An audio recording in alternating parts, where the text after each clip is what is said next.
25 arrancó dando candela por Telemundo y estamos listos para llevar información relacionada a todo lo que ha estado aconteciendo en la vista preliminar del caso del asesinato del niño Lorenzo. Hoy fue un día sumamente importante en el tribunal.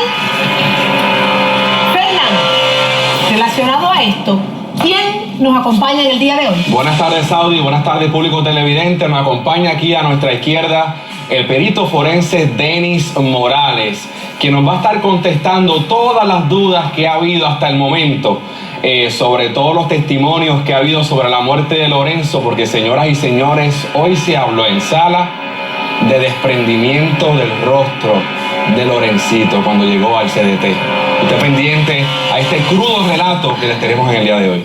Así como lo está escuchando, eso y mucho más. Usted quédese pegadito aquí, que arrancamos inmediatamente hoy martes con lo que ocurrió en el tribunal donde se está celebrando allá la vista preliminar del asesinato del niño Lorenzo. Y en esa silla de los testigos se sentó precisamente hoy la doctora Mildred Bochetti. Esta es la doctora que recibe a Lorenzo en el hospital cuando Ana Cacho llega hasta allí y dice unas palabras que jamás olvidaremos: el niño se cayó de la cama. ¿Qué dijo la doctora? Vamos allá, Fernán. Hazme lectura exacta de qué fue lo que ella dijo.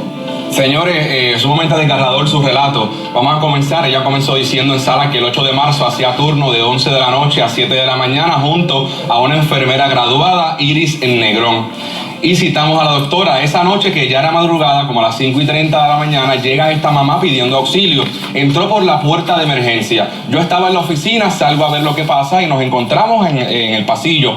Ella tiene el nene en los brazos, boca arriba, y le dice que la ayude, que el nene se cayó de la cama.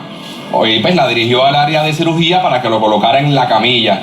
La enfermera graduada comienza a canalizar lo que es cogerle una vena, buscando la sangre para ponerle suero. Se le colocó equipo para verificarle frecuencia cardíaca y colocarle oxígeno. La doctora ahí explica que dice que vio al niño lleno de sangre, ninguna área de sangrado activo.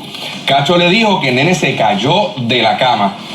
Todo el tiempo repetía que se cayó de la cama y le pregunté por qué no había sangrado activo. Le pregunté si había mesita de noche con filo, si la cama era alta, y yo pensaba, ¿con qué se habrá dado este niño? Dios mío, ¿con qué entonces se dio?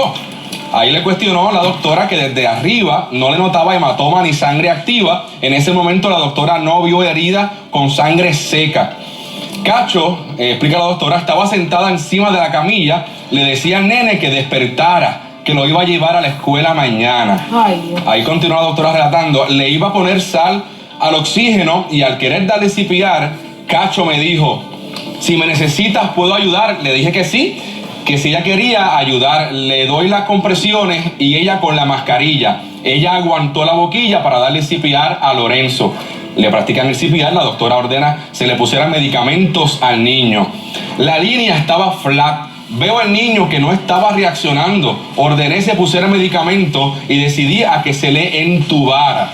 En estos momentos, nos explican los periodistas que estaban allí en sala, que doña Ivette está sentada con la cabeza hacia abajo. Se ve afectada mientras escucha la doctora de salvar a Lorenzo esa noche.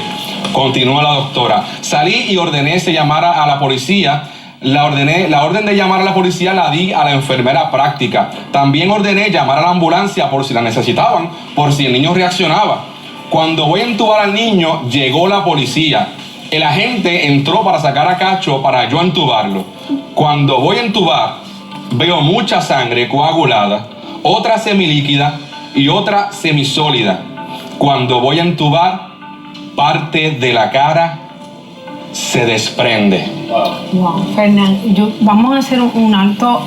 Aparte de lo impactante que puede ser esta declaración, y imaginárselo solamente a mí me ha destrozado el alma. Imagínense la escena, es para pelos, señores. Pero nos obliga a repasar, Fernán, el momento en que Ana Cacho emite su primera entrevista.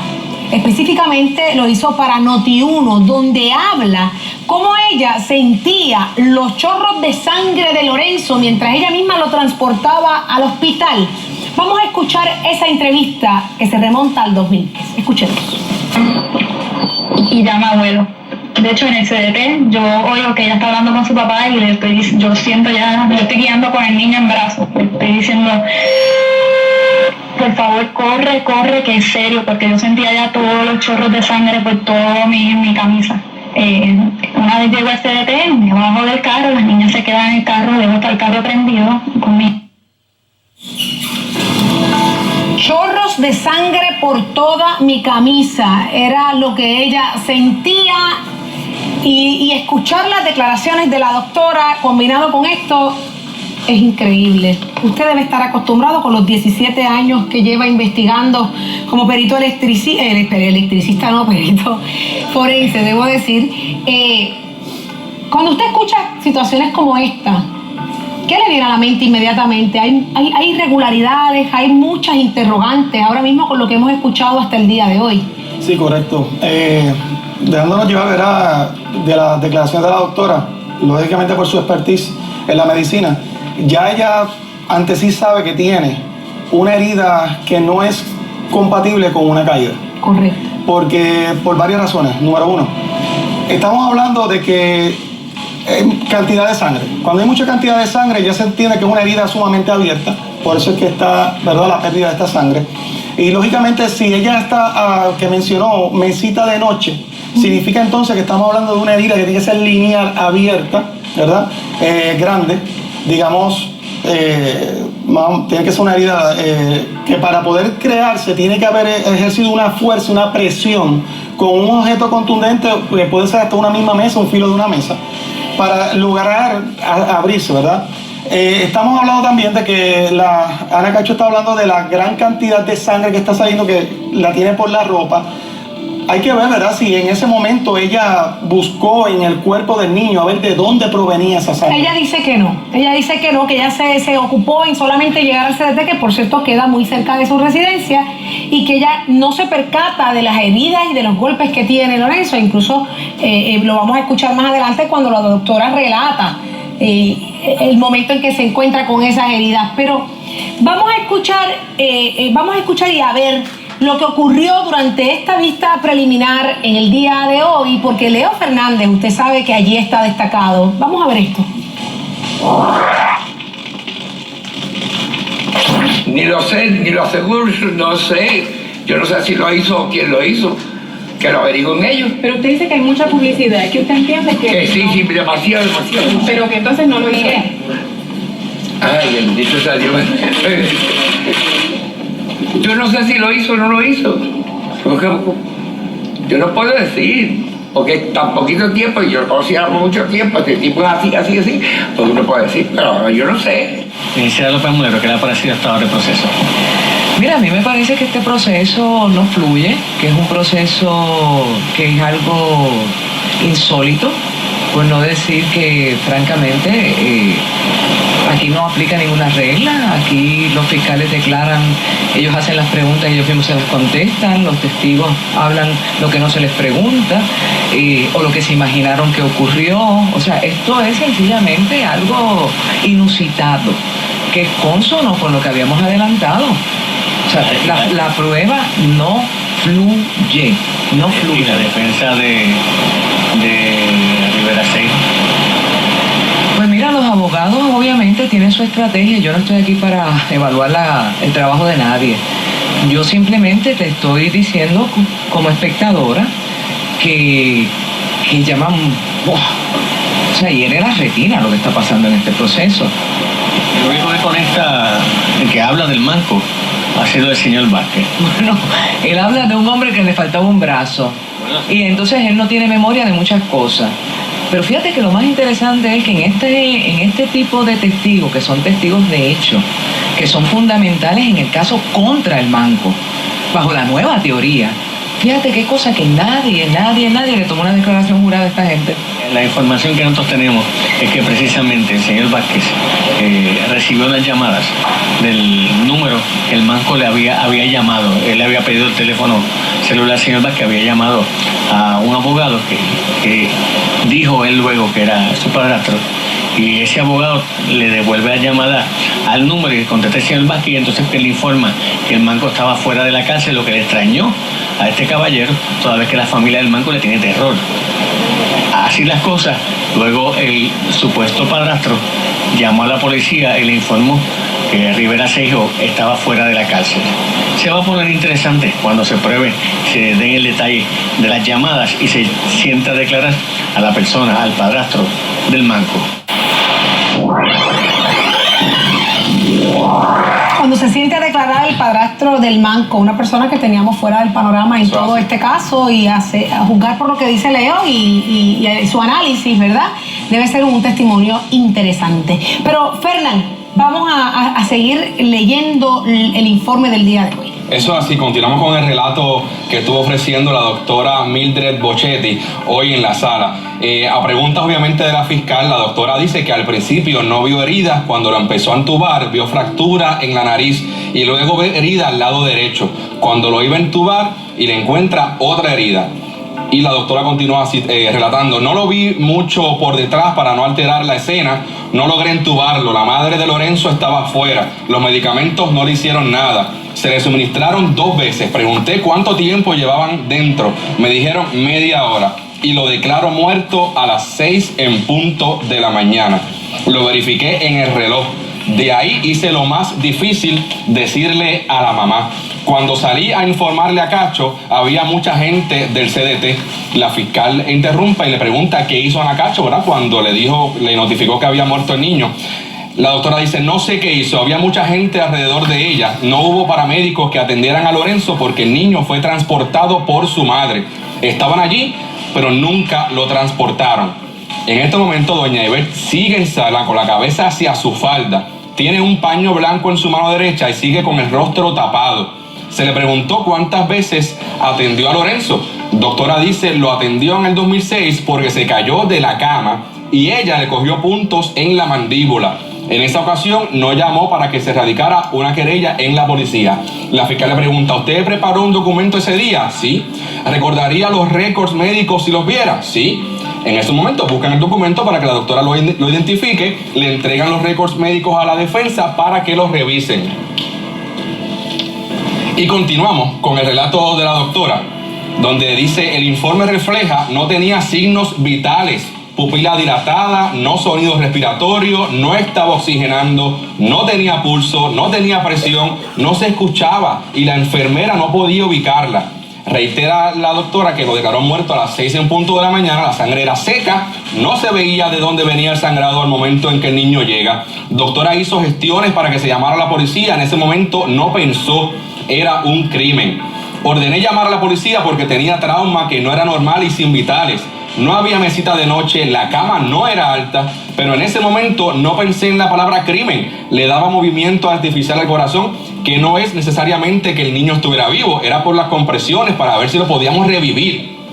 El licenciado Moxó le pregunta a la doctora: ¿el niño llegó vivo?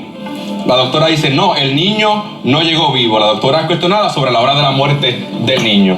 O sea, el niño no llegó vivo, así lo certifica la doctora que lo recibe en el hospital esa noche. Vamos a hablar de esos golpes tan contundentes que recibió Lorenzo. ¿Por qué? ¿Por qué quiero hablar de esto? Porque trascendió que Ana Cacho encontró un cuchillo varios días después que le entregó al investigador Milton Rodríguez y que incluso le entregó las 2 botellas de cerveza. ¿Cuánto puede alterar la escena el que Ana haya encontrado ese cuchillo después y lo haya entregado mucho después? Igual que esas 2 cervezas que ella admite y William ya admitió que sí consumieron esa cerveza. Una escena de un crimen, ¿verdad? Se considera alterada una vez ya llaman a la policía y la policía se persona al lugar. Hace un perímetro, que es lo que se llama acordonar el lugar, y entonces ya hay una vigilancia extrema de que nadie puede entrar a tocar nada porque ya está bajo custodia de la policía. Eso se hizo. Eso se hizo. Hasta, ¿verdad?, que la policía culmina con su investigación de la escena y deciden marcharse del lugar. ¿Qué pasa? ¿Cuán puede haber sido alterada esta escena? Todo depende si esta escena fue custodiada. Una escena puede estar abierta, digamos, 5 días No hay un límite de día mínimo ni Y ahí máximo. nadie entra y nadie toca. Siempre y cuando, vuelvo y repito, haya estado completamente custodiada por personal del orden público, no necesariamente del Instituto de Ciencias Forenses, sino de la policía per se, que cuando recesan porque ya es una alta hora de la noche, decimos vamos a regresar mañana, entonces dejamos custodiada la escena, nos retiramos, regresamos al otro día, pero nadie tuvo acceso a esa escena porque estuvo custodiada. Pero William dijo que él fue a la casa porque la fiscalía había entregado la escena ya. Según he visto, ¿verdad?, en la prensa, él alega de que él ayudó a limpiar porque vio otras personas limpiando la escena. Da que pensar qué adiestramiento puede tener esta persona como agente federal, ¿verdad?, que tiene una academia especializada en evidencia, porque tanto el ICE como el FBI como el DEA y otras agencias federales pues trabajan con evidencia y se le enseña en la academia cuán importante es el manejo de la custodia de la cadena de evidencia, sea a nivel federal o estatal, porque tiene las mismas repercusiones un mal manejo de evidencia. Y ya William sabía que era un crimen porque ya en el CDT ya él sabía eso. Ya lo había dicho. Es extraño. Hay que observar, hay que seguirle la línea a ese cuchillo que Ana entregó después y a esas cervezas. ¿Por qué? Claro. ¿Qué pudo ser? Y yo especulando, no usted, yo. ¿Pudieron haber sido puestos después esos instrumentos ahí? Va a crear la duda, ¿verdad? Y va a dejar la puerta abierta cuando entre la estrategia de la defensa para cuestionar cuán custodiada estuvo esa escena. Si el abogado puede probar y demostrar de que esa escena estuvo completamente desprotegida, da la duda razonable de que pueda pensar alguien que pudo entrar a la escena y llevarse evidencia de la misma. Se suprime la evidencia. Se puede suprimir en un proceso que es posterior a la vista preliminar, conocida como supresión de evidencia, donde el abogado le dice al tribunal que la evidencia que fue ocupada en contra de su cliente fue ocupada de manera o de forma ilegal y que no debe ser admitida cuando se vea el juicio en su fondo. ¿Usted cree que eso es algo que ocurra, Denis? Bueno, para eso estamos los peritos, ¿verdad? Los peritos no estamos ni para acusar ni para defender. Nosotros estamos para evaluar un proceso si se hizo de forma correcta o incorrecta. En este caso no puedo emitir una opinión pericial porque desconozco, no tengo todos los detalles. Lo que sí es que sí, como perito y experto en el tema, si puede probar la defensa de que esa evidencia estuvo expuesta, ¿verdad? Porque no estuvo protegida esa escena. Claro que puede ser suprimida un Saudi, hace unos minutos terminaron los trabajos en sala en el día de hoy. Vamos a pasarle de inmediato nuestras cámaras al tribunal, captando en específico la salida de doña Ivette González tras este día tan difícil. Vamos a ver. Estamos contentos que ustedes están aquí todos para que puedan también evaluar. Mañana su nieta mayor va a estar declarando. Y yo no quiero hablar sobre otras cosas, ¿verdad? Yo no quiero. Mi familia me acompaña. Nada, reporten todo, por favor. Traten de ser lo más fideligno, porque esto es un proceso complicado, pero por favor, traten de ser lo más fideligno posible. ¿Usted la estará aquí presente mañana cuando la niña esté declarando? Buenas tardes. Usted ha dicho que Ana no puede estar en el proceso. Ana no puede estar porque le han solicitado las autoridades que no esté presente durante este proceso de vista preliminar. ¿Y usted tampoco estará mañana entonces?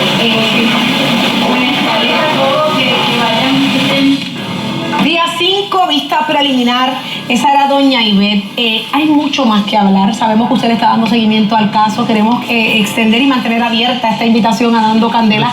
Queremos seguir preguntándole, así que le agradecemos al perito forense Denis Morales, más de 17 años de experiencia, y había trabajado anteriormente ya con el Task Force del FBI. Así que gracias por haber estado con nosotros acá en Dando Candela. Usted pendiente, señores, queda mucho más sobre esto, y aquí en Dando Candela, como lo dijimos desde el día 1, hace 6 años atrás, le daremos seguimiento. Vamos con